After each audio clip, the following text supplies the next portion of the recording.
All right. Hi, everyone. Welcome to the Global AI webinar today, July 3rd. We're talking about Nova Act from Amazon today. And this is a fairly new AI tool. And our mission at the Global AI Fund is to democratize AI. So what this is, this can also be an interactive webinar. If you have an Amazon buying account, you can use Nova Act. It's used as the same login credentials.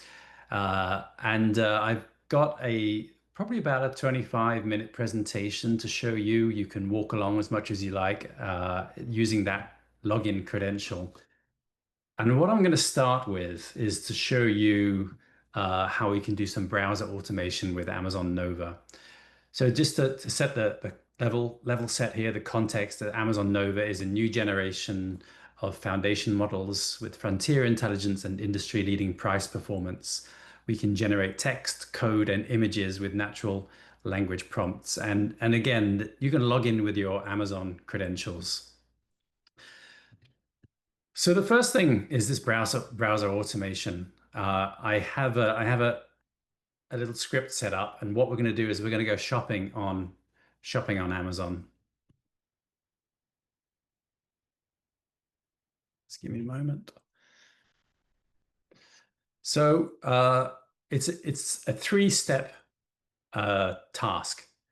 I've got a little script set up here, and the script is launched a browser.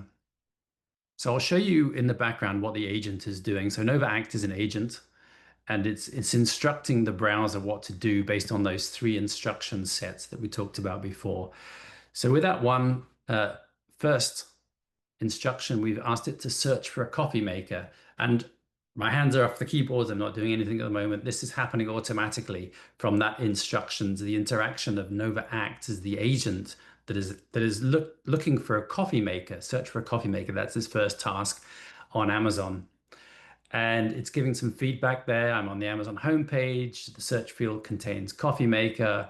Oh, and now we have the second instruction of those three, which is to select the first result. So on the right-hand side of the screen, you can see that the browser automation, the agent has selected this first result from the coffee maker search on Amazon homepage. The third instruction here, it's if you're following along on the left-hand side, it says scroll up or down until you see add to cart and then click add to cart. So it's the agent is going to scroll up and down the Amazon page here, and it's going to try and find that add to cart button.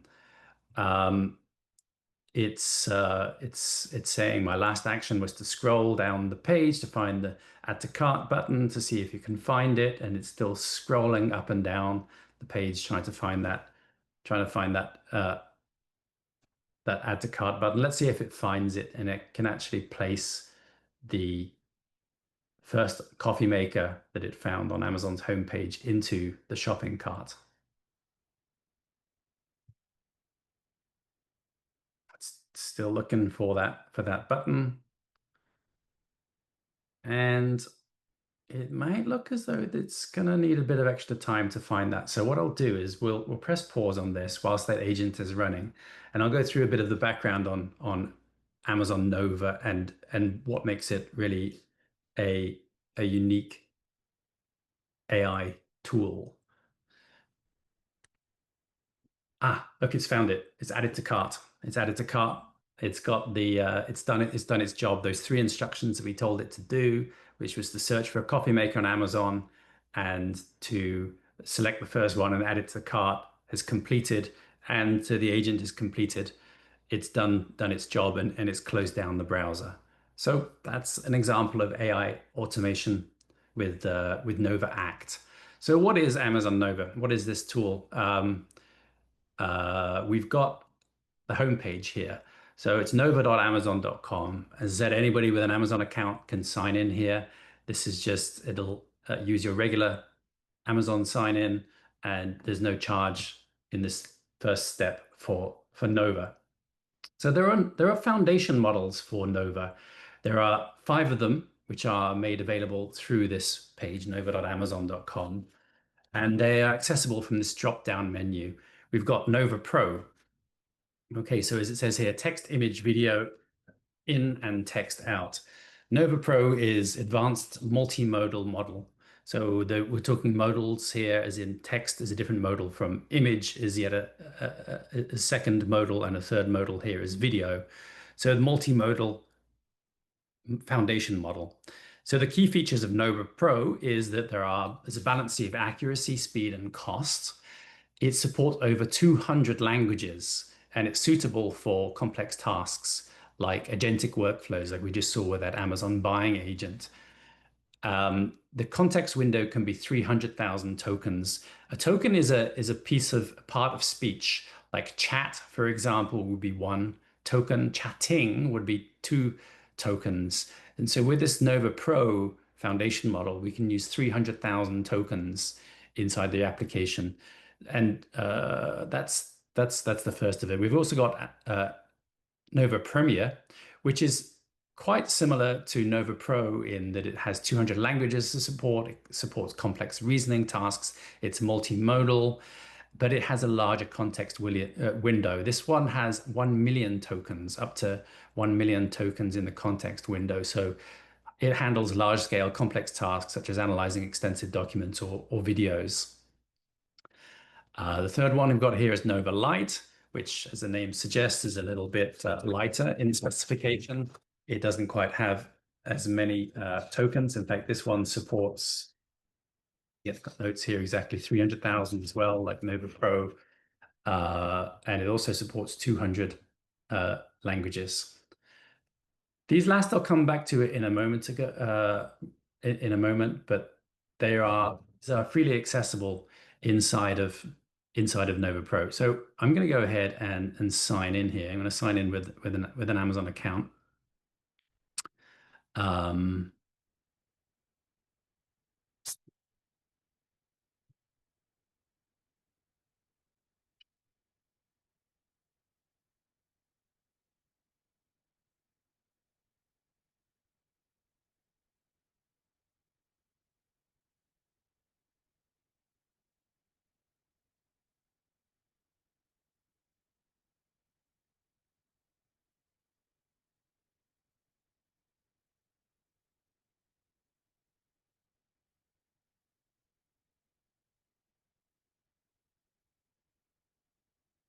and now we have those same features available, but let's practice some. Let's look at some of the functions that those models make available to us with this AI tool.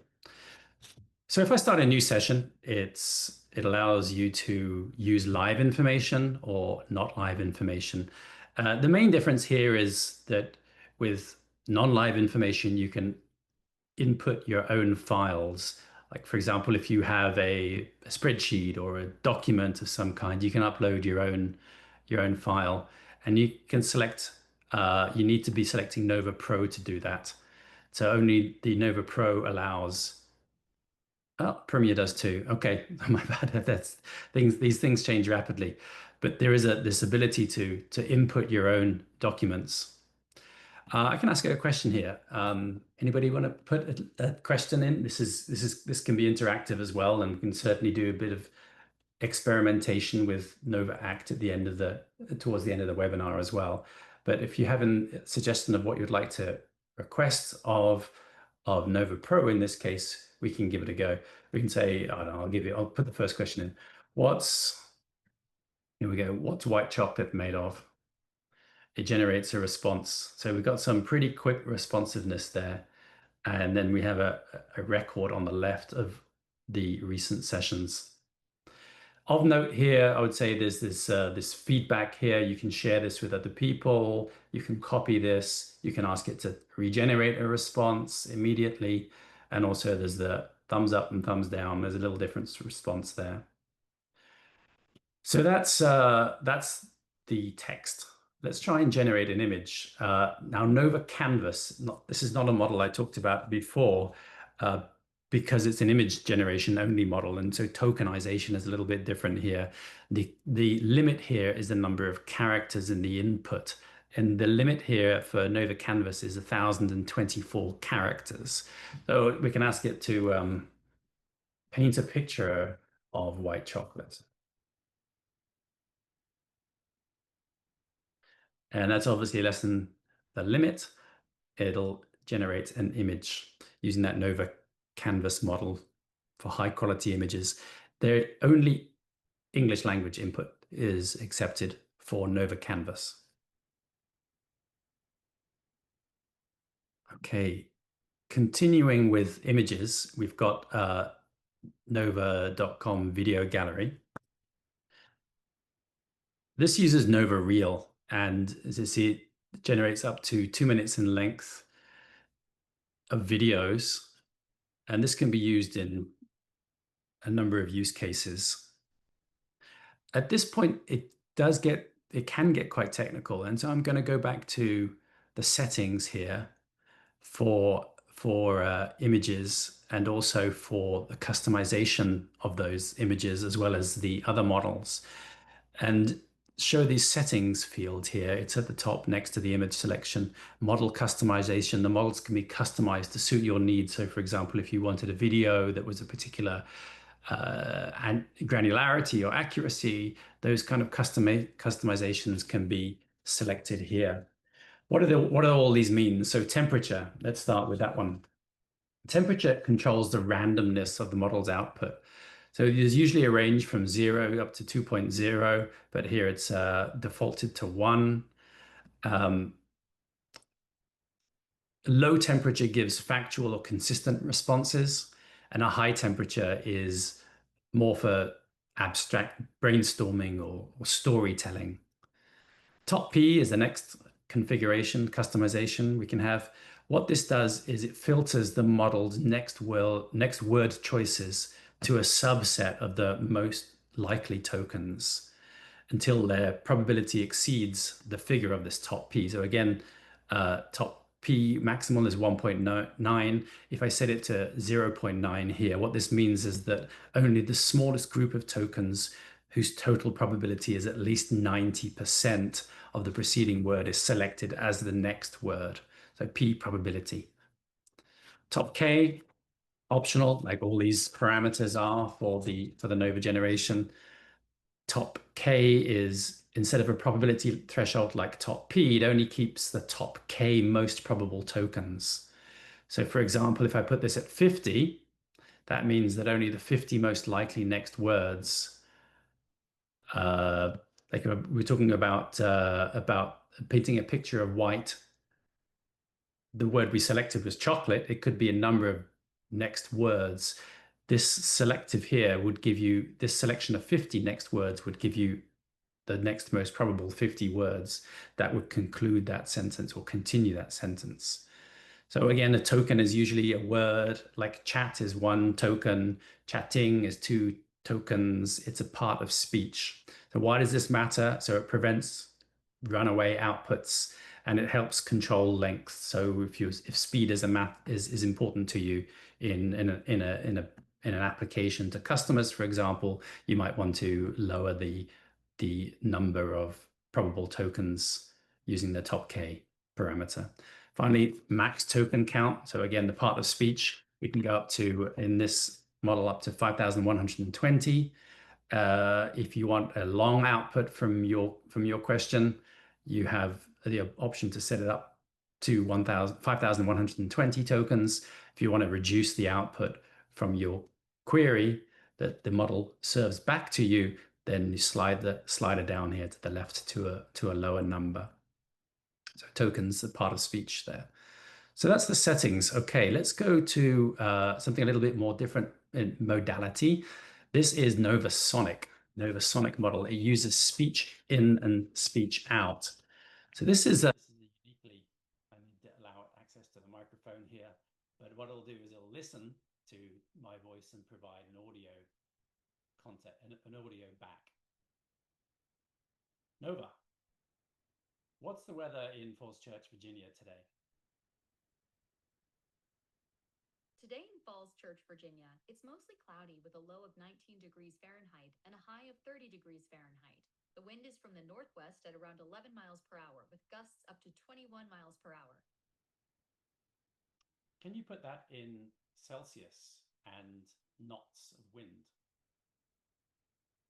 In Falls Church, Virginia, today's temperature is around -7 degrees Celsius with a high of -1 degree Celsius. The wind is blowing from the northwest at about 10 knots with gusts up to 19 knots. Okay, I had to check. Let me end this conversation. I had to check there that those Fahrenheit numbers were as wrong as I think they are, and they indeed are completely wrong. There's a hallucination going on here. So I'm going to give this one a thumbs down. Clearly, this does happen with generative AI, but Novasonic is speech in, text, and speech out. All right, moving down here to the left, and then we'll go on to Act to try a bit more of the browser automation tools. We'll continue with Nova Pro and compare it with Nova Premiere.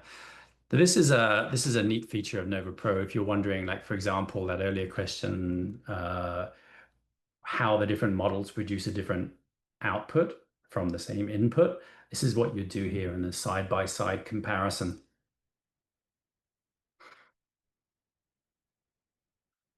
I think this is the question I asked earlier. What are the ingredients of white chocolate?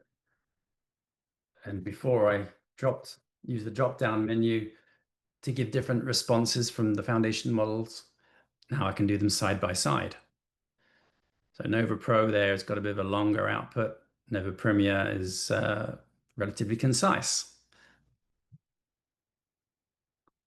All right, there's the side-by-side comparison, as well as the sources that the foundation model has selected for its output. All right, I'll pause there. Those are the main features of Nova. There is something else that I do want to show, which gets a little bit under the hood of Nova and how it's able to become an enterprise tool. And preface that this last part of the webinar, which is Amazon Act, with this demonstration, or just pointing out there's this link at the top of nova.amazon.com, which shows you how you can build on Amazon Bedrock. This will go to a developers area and shows how to build applications with Amazon Nova. So there's access to these features here of the text, the video, the audio in and text out and audio out, and the videos can be done inside an application with Amazon Bedrock. All right, then let's look at Act. So what Act is now, with your login to Amazon, you've got this free API key, and the configuration is pretty easy.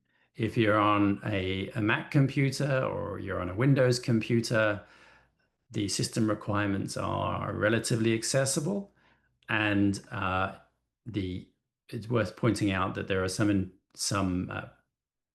configuration that's necessary, not least which is the use of English in the queries. But why don't we use the configuration and this free API key that was set up, and we can see how browser automation works, like with that first demonstration of adding a coffee maker to the Amazon search and selecting the first coffee maker from the marketplace and adding it to the cart, but with a different context.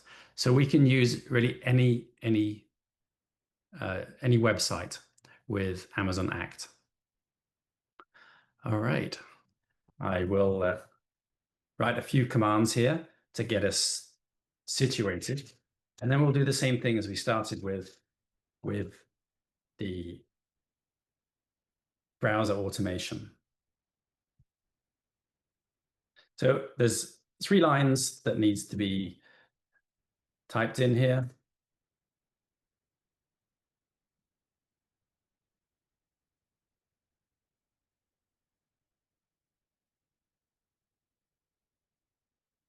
The library, the starting page, and I'm going to, why don't we use something like, let's use maps.google.com.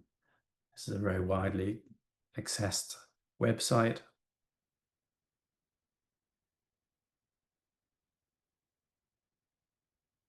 And we're going to start Nova Act. So there we go. We've got a browser that's popped up, and it's found it's found the Google Maps website and is waiting for me to do the next instruction.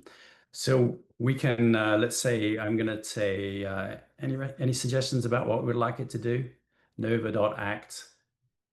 How about find restaurants in London? So it's thinking this is the agentic part of Nova Act. It's going to have to figure out what to do in this website. Oh, look, we're going to search for restaurants in London. It's input that text. The agent has input the text in the search field for Nova Act and it's found a few. Okay. Told us what it's doing. And the search has now been initiated. We've got a response back. Now we can go on. We can ask it to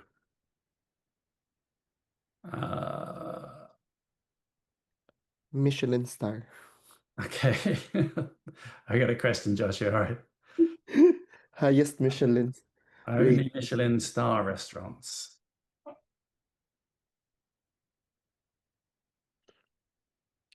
Let's see if we can interact with the Google website to find only looking for ratings. There we go. I'm on a search results page. This is what is talking back with us. I'm on a search page, search results page for restaurants in London. My task is to filter restaurants that have a Michelin star. I see a filter drop down that is labeled a rating, but it is not open. I should click it. So it's told us it's click that rating. The rating drop down is now open, so my last action was successful. I do not see a Michelin star option. I should scroll down the page to look for a Michelin star sign. Okay, we've hit an error here. Never mind. That's a little bit beyond the Google website abilities, but we can certainly keep giving it instructions to how about just show the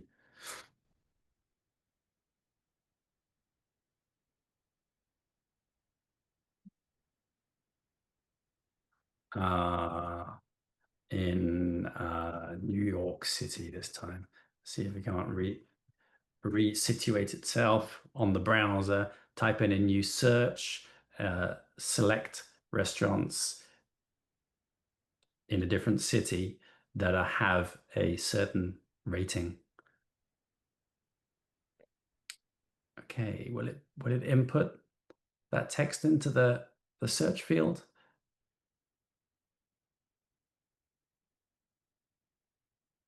The search field is already filled. I don't want to type and press enter again.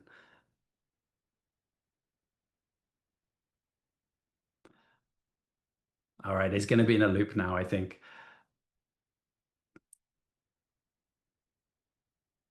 Yep, it's going to be in a loop. It doesn't like the search field, which is already populated.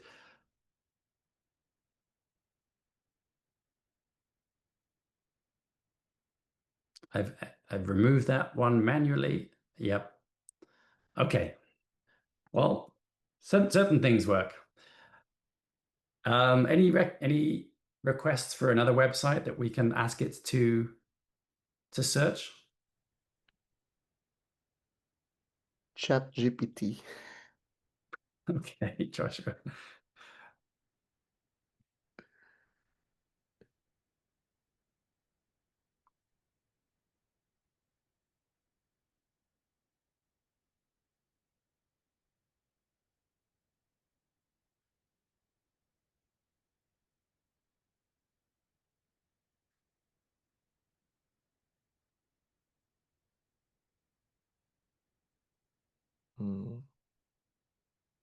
Yeah, I'm going to start again if I'm going to do this, to be honest with you.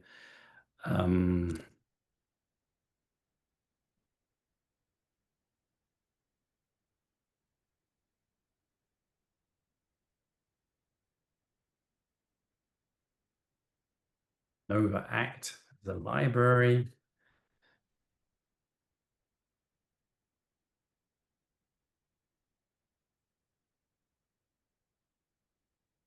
Equals chatgpt.com.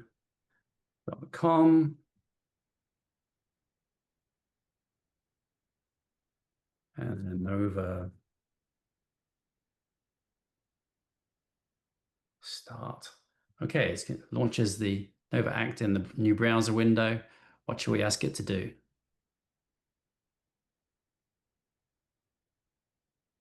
Hmm.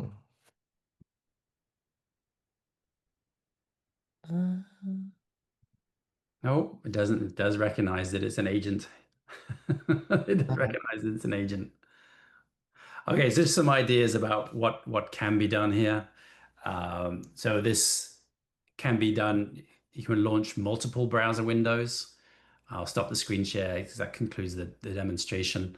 But for context, some ideas about what can be done with Nova Act here is that you can launch multiple browser windows. So for example, if you're doing a piece of research, maybe a property website or a travel website, you can ask it to launch multiple browser windows and search for and rank the selections parallel with each other and then output the result of those searches in one field.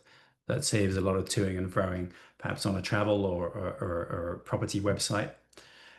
There's another option here is that you can ask it to use login credentials. For example, we didn't use those for Amazon search or Google Maps, but we have an inkling of where authorized or authenticated logins would go with ChatGPT. ChatGPT has recognized that we have an agent at work here, not somebody who's, for example, an authorized user, but that can be configured for authorized access to certain websites that you can continue to ask the question of the agent afterwards. So having logged in, you can then continue with the Nova Act agent to interact with the website automatically. So that's Nova Act.